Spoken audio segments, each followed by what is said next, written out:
Hello everybody and welcome to Parks Bros. It's Drew here, and we have some exciting news from Tidal Twister for another construction update. And this first half of the video was actually filmed by our friend Jeffrey from Behind the Thrills. You can check out more of what he does at BehindTheThrills.com, and honestly they are the best source for anything new coming to the SeaWorld parks as well as other different parks around the world. But Tidal Twister has the train technically on track, at least the chassis for the train, so that's pretty incredible to see, as well as the track has been finished since last time we actually got an official look at it. So and that was finished up the day after we ended up going, which was kind of sad to not see it completely finished, but it was cool to see that progress within the next couple days with it just being completely done by that point. But we do have, at least from this past Thursday, the sight of the lead car on top of the train chassis. So that's very, very cool. I'm not entirely sure about the color scheme as of yet, but all of track is finished, and I believe they're finishing up the stations as well as some of the motors inside the stations, and like the electronics and all of that, that's going to be worked on in the next month or so.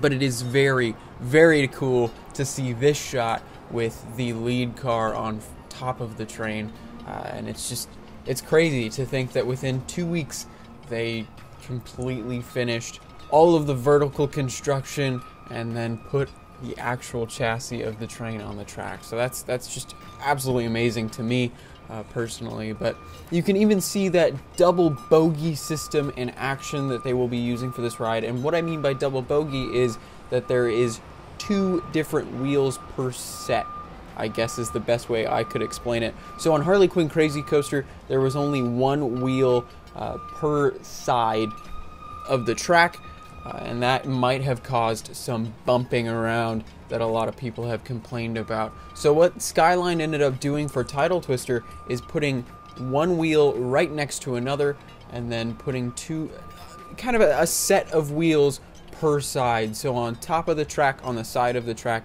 and on the bottom of the track. So it is very cool to see that double bogey system in action, and hopefully we will see if that actually helps with the ride at all in the near future.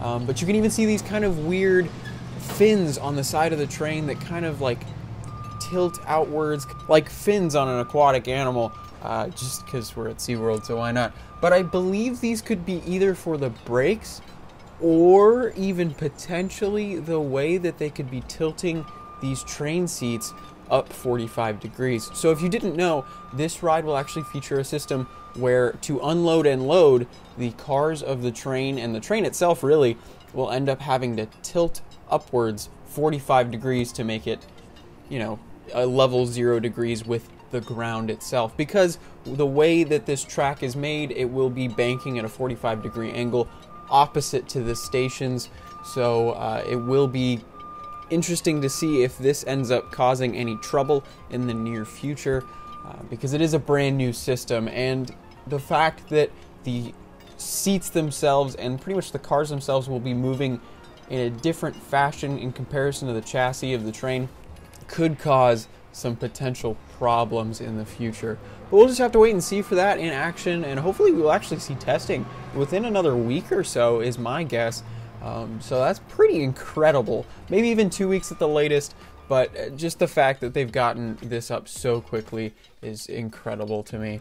But yeah, you can kind of see where those fins are on the side. I have a feeling those are going to be pushed in by some mechanism inside the station, and it will tilt upwards, so it'll be so much easier to get on and off of the attraction. Now, this next half of the video is from our good friend Dorian. You can check out his Instagram linked in the description below. And this is from the day after. This is from Friday. And you can see that they took off the lead car from the train chassis, which is very interesting. I wonder why they did that. But the chassis itself is still on the track, and I don't know if they could really remove it at this point because it's kind of stuck on there, at least until they do, you know, a big refurb. A couple years down the line, hopefully it will be still operating a couple years down the line. But this is kind of a prototype attraction, at least that we've seen. We have seen something very similar as in the Skywarp at Six Flags Discovery Kingdom with Harley Quinn. But this is a different track layout and kind of a different train design entirely. So it could lead to different problems that we would have never expected.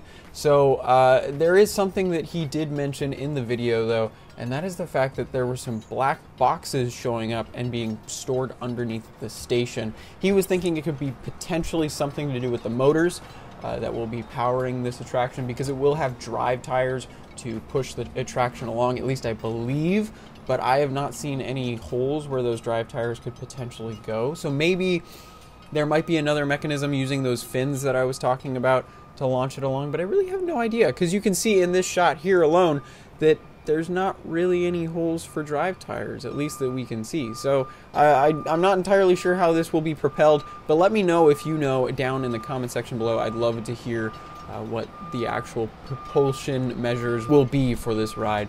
So there was actually a band walking around, so he filmed some of that, so that's pretty cool to see at SeaWorld. But here's some overhead shots that he took with his tripod, and it just looks immaculate. They are doing some pavement right underneath the ride itself, so you will actually be able to stand immediately below this ride. We see this in the blueprints as well, and it's pretty crazy to think that you could probably put your hand up and then somebody could, you know, reach down towards you, and you could probably get within, you know, 2 feet of each other, which is pretty crazy.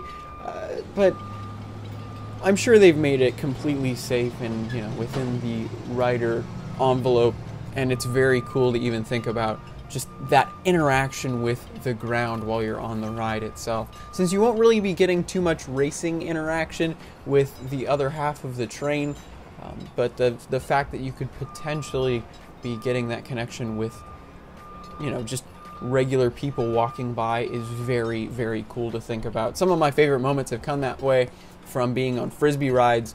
I've totally been looking down at the ground and just waving at people. It's a really cool experience to be able to do that. And with hang time as well. While stuck at the holding brake, you can totally just wave at people and they'll wave right back. It's a very cool thing. But here is the look at the station real quick. It looks almost done, to be honest, at least from the top. I know they have a lot of more, you know, work inside and on the sides themselves to theme it up a little more, because I know SeaWorld will do that. But it's pretty impressive that all the railings are up as of now, as well as a lot of the other stuff going into this project. It's absolutely incredible. Just judging by how the season that we've had so far, and the fact that SeaWorld, out of all the parks, is pretty much on top of everything. Yes, this is definitely a smaller attraction in comparison to the likes of Magic Mountain, and not even potentially, we really don't know what's going on with Calico River Rapids and how big of a project it really is. And especially with Galaxy's Edge, I mean, Galaxy's Edge is just insanely huge. But Tidal Twister is looking to be the first open out of all of these new attractions for Southern California, which is quite insane. I know Jurassic World was testing the other day, but I really think Tidal Twister will end up opening up first, but not by the biggest margin. But guessing from where we are right now and how the chassis is on the track and how everything is pretty much almost good to go, at least within the next 2 weeks, I could see this attraction potentially opening at the earliest in the last week of April, and at the latest the second week of May. And that's just absolutely amazing. They're really pushing it at this point in time, and it's really cool to see that from an attraction right now. But thank you so much to Jeffrey and Dorian for getting this footage for us. You can check out both of their links in the description.